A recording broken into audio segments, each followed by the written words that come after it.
charitable donations as well. Everybody's asking, hey, listen, I'm out of work, I need this, or I'm starting a fund to get certain items, or I want to donate to this, come help me, come, put in money to this fund. And what they're not seeing is that it's not a reputable charity, or it's just somebody getting money that may not be for the cause that you think it is. In that case, it's never a bad thing to go to ftc.gov, which is the Federal Trade Commission, and checking out the background on some of these charities. It's always a good idea, especially if you're looking for that charity to help out in this time of need with a lot of people being out of work and then not being able to have the money to eat. So a lot of different things there. So just be careful, be cautious as to what you do. Just do your research. Make sure that you feel fully comfortable in what you're doing.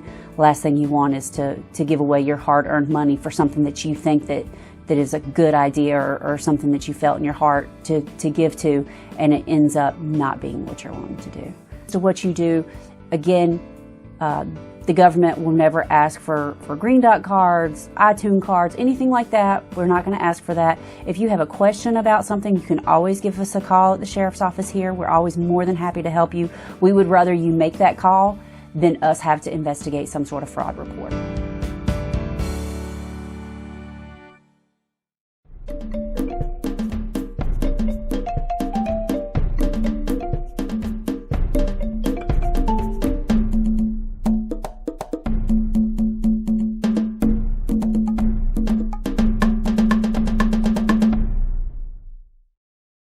I'll be here to hear what's on your mind. Take this time to talk and get it right. You know I'll be there all your life. When you need me, I'll be by your side. By your side. And every day is a different day. Everything is in everything. Even when you think things could never ever be the same, don't be scared of the world, I'll be here to stay. By your side. Even when your heart ain't listening, or your mind takes you a different way, towards a different path, all you gotta do is sit and ask. When you need me, I'll be by your side. When the adults in a child's life talk early and often about the dangers of underage drinking, the message gets stronger every time. I'll be by your side. Talk. They hear you.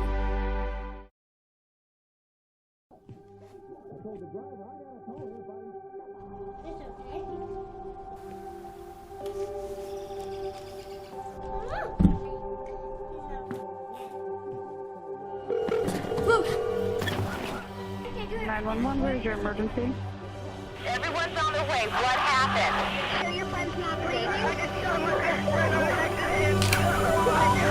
She's dead? Yes, please get my mom and dad. Oh my God!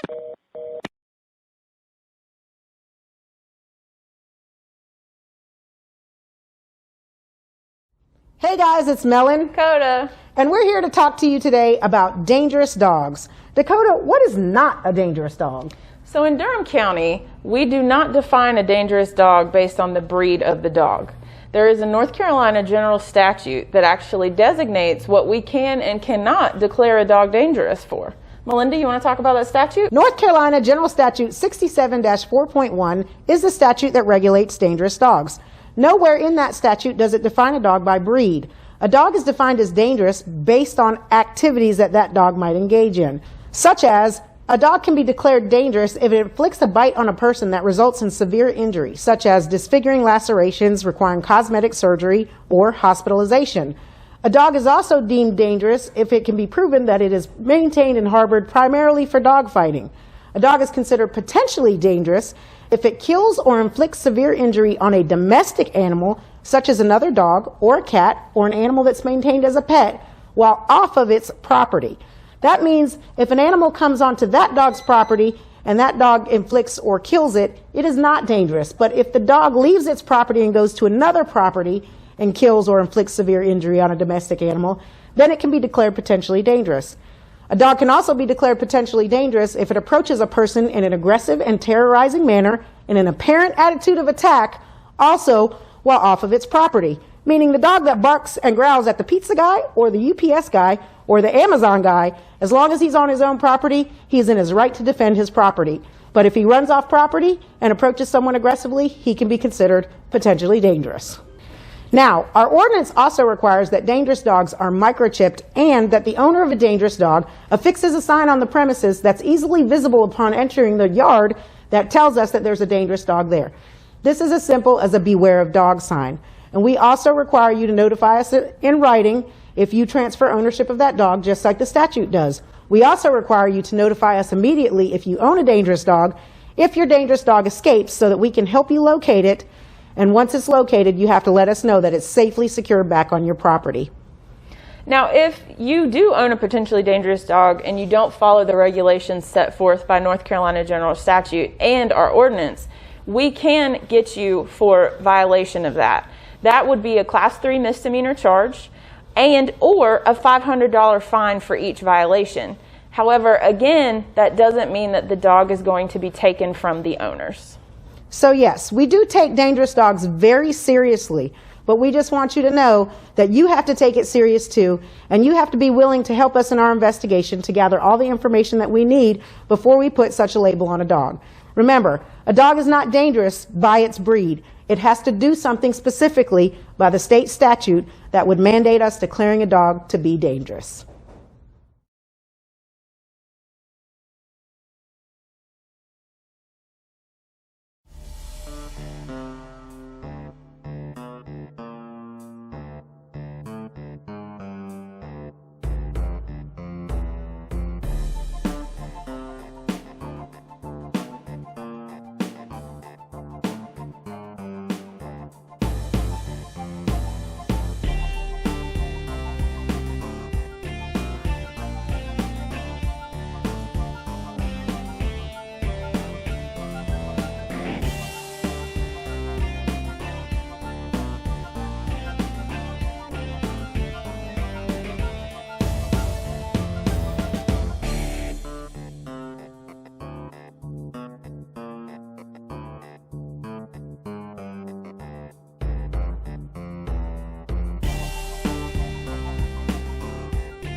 There was a time in my life where I was extremely homesick. I decided that I needed a pet. When I first saw a turtle, my heart was full. He jumped up and kissed me and jumped right into my arms. I immediately went up to the volunteers at the shelter and said, I want him. He's got to come home with me. Not anything but lonely.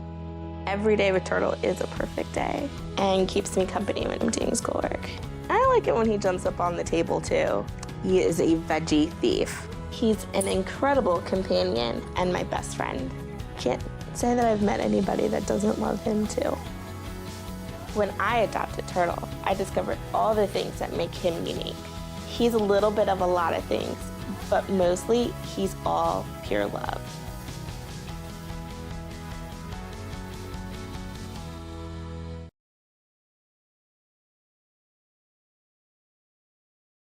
What we're still seeing is a lot of the family members calling, supposed family members calling, saying that they're in some kind of legal trouble or that they have caused somebody to go into a hospital and they need to pay a bill, something like that. And they're feeling rushed to send money instead of being able to contact that family member and see if this is actual, true, or accurate. We're also seeing the Publishers Clearinghouse scams.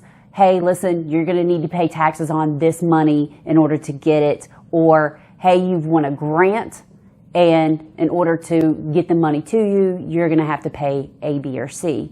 In doing so, these people are getting conned out of thousands of dollars, and they're not understanding that Publishers Clearinghouse is not going to give you money unless you invest into their program. Grants aren't going to come to you if you don't apply for grants, especially you'll see people saying that you want a government grant. Not a thing. So I think you just need to be more understanding and more aware of these phone calls that you're getting, especially when it's not something that you initiated. What I've always done and I always told people is just ignore the phone call, send it to voicemail. If it's important, they'll leave a voicemail. If it's somebody that needs to get in touch with you, they'll have another avenue to get in touch with you. Everybody always has additional contacts or another person that they could reach out to you by. They can do it that way if it's an emergency, or otherwise send you a text message, leave you a voicemail, things like that. Gives you time to research what it is. Not only that, but to verify that, this is a correct phone number for the person that you think it is. If it's some sort of banking institution, credit card company, always follow up with the customer service lines there. You can find their number on the back of your cards. You can always find their number on their actual internet sites. Make sure that it is a secured site that you're looking at to verify. People can come up with many different ploys, send you different emails or something like that. And the emails may look a little off. The language may be a little off. The logos may look a little fuzzy or not quite right. That I would call customer service, the number that is actually listed on your card, not the number that's listed in the email, not the number that is listed on the phone call, but the actual customer service number listed on the card or their actual website, and call and verify whatever the issue may be. A lot of people are ghosting numbers, are internet-based numbers, and it is extremely hard to track. That being said, if you don't know these people, if you don't do business with this particular company, really and truly, there's no need to return phone calls. There's no need to get sucked into it. And if you always have questions, you can always call the sheriff's office. If it seems a little wonky to you, we're more than happy to verify stuff.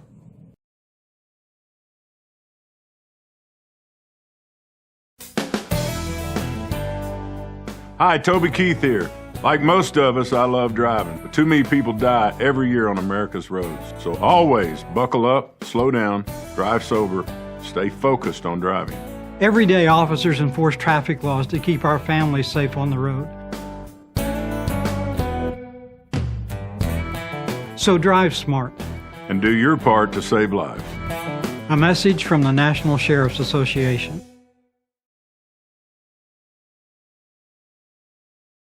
Hey guys, it's Melon, Coda, and Mushu, and we're here to talk to you today about our Animal Nuisance Ordinance. Animal Nuisance Ordinance can be found in Article 6, Section 4-136 of the Durham County Animal Ordinance. Now, we're going to talk about what we do as far as investigating an animal nuisance. Dakota, what is considered an animal nuisance? A couple things that we commonly get nuisance complaints about are loose cats that constantly roam on the property of another. Also chickens that can damage gardens or foliage of another are really the two most common nuisance complaints that we get.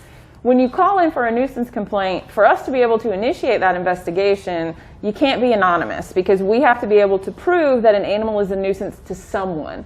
So just be prepared that if we do ask for your information, it's not that we're trying to get you in trouble or anything, but we do have to have that to be able to prove a nuisance complaint. So after you call in with a nuisance complaint, Melinda, what are some steps that we'll take? Well, first of all, we're going to ask you what the nuisance is, and you're going to tell us something such as, this dog is always on my property. Under a list of our nuisance activities are things like walks on or sleeps on automobiles of another, frequently roams on a property of another, is not secured while in estrus, which means a dog cannot run loose while it is in heat. Things like that. There's an entire list. We're going to ask you what's going on, and we're going to determine if your complaint meets any of the criteria of an animal nuisance. Now, you do have to prove that it's happened on more than one occasion. We are usually going to ask you for photographic evidence or video evidence. Everybody's got a cell phone. So when you see an animal doing something, snap a picture or a video, and it must be date and time stamped so we know exactly what day and what time it happened. Once it's happened more than once, then it constitutes a nuisance. We're going to ask you for a written complaint and copies of those photos or videos. Dakota, what happens if we declare your dog a nuisance? Well, if we find that there is an actual violation of the nuisance ordinance, what we'll do is we'll go out, we'll make contact with the owner.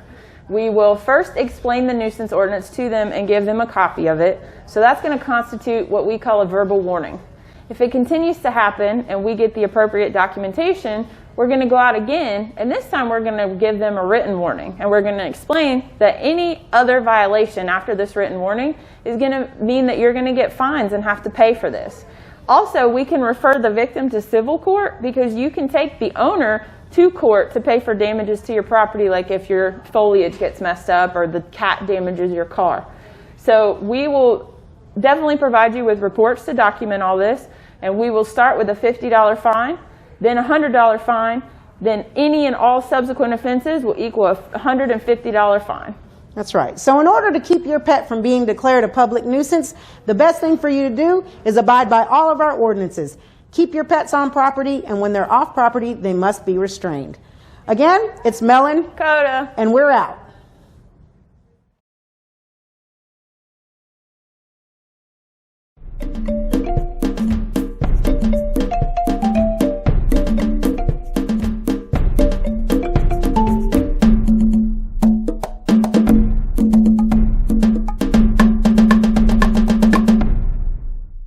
We really are worried that this Delta variant is going to find everyone who's not protected. The fact that this is more infectious, causing worse outcomes, and spreading like wildfire in the United States, I don't believe this is a wait-and-see period. It's a time to really roll those sleeves up and get those shots. There are more people dying this week than there was last week. Our rates of hospitalizations are going up. The people that are losing their lives are the people that are unvaccinated. And the good news we know is that the vaccines we have are effective against this variant and against preventing serious infections in those who do get the Delta variant. These vaccines are safe, they are effective, and they're necessary for us to try to get back to normal. Look, you're rolling the dice, you're playing roulette with this, and the longer and longer you wait, the more and more likely that you are to get this and can suffer really severe consequences from it. Everyone from teens to seniors can get a COVID-19 vaccine. Visit myspot.nc.gov. What we're having a problem with is these scammers, especially like Craigslist, trying to sell something on eBay but not go through eBay, all kinds of different platforms. They're saying, hey, go get Green Dot cards, go get your Visa Vanilla cards, go get your eBay, your Google Play, your, whatever kind of gift card it is. Pay us with the gift card. And then you call us, you give us the number on the back, and within minutes the money is gone.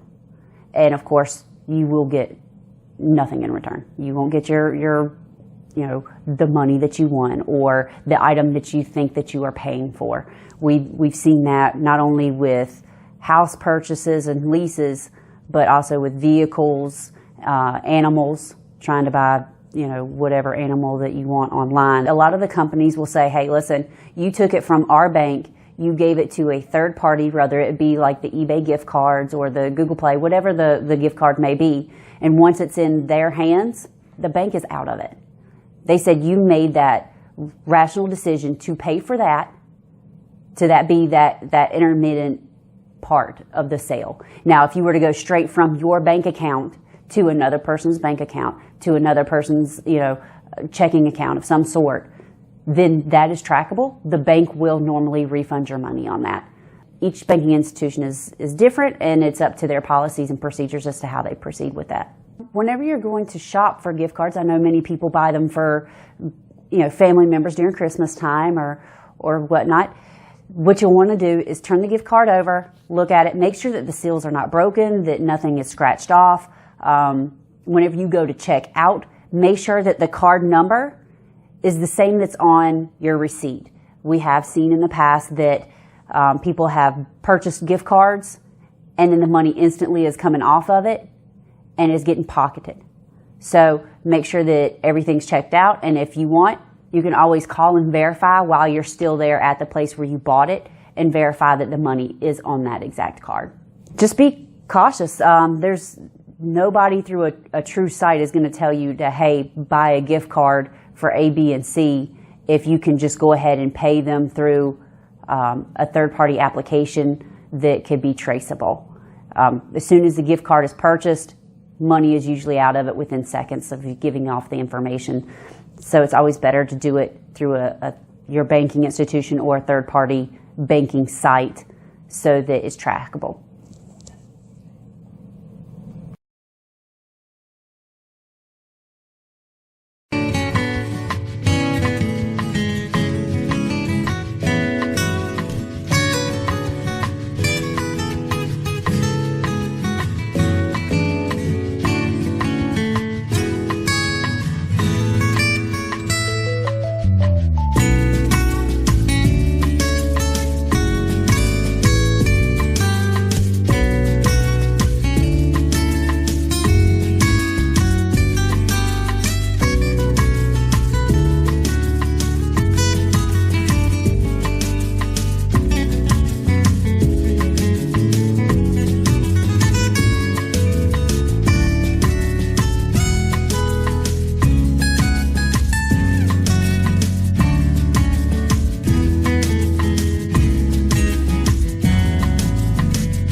Hello? Yeah, I just parked the car. I'm on my way up. Well, they know I'm here.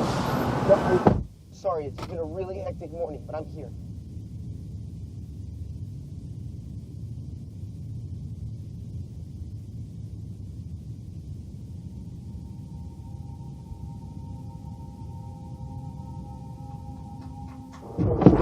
I am so sorry. I can't believe I forgot to drop you off. Your mom usually takes you to daycare. Let's make sure you're all right.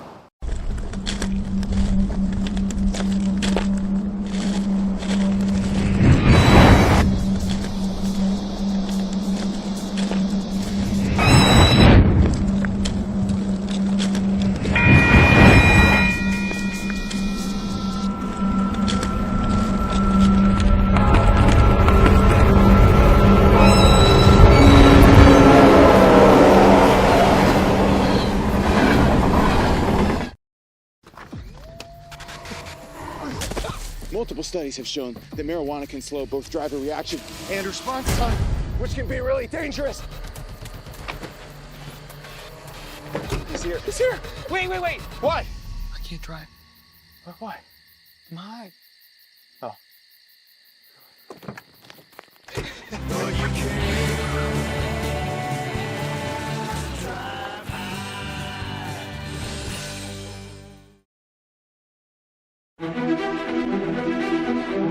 Durham County Sheriff's Office, where's your emergency?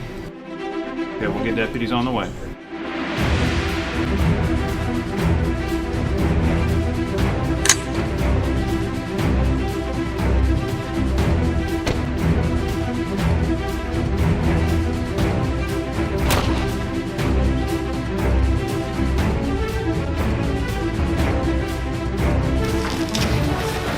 Order! Move!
I'm Durham County Sheriff Clarence Burkhead, and we want you to join our team.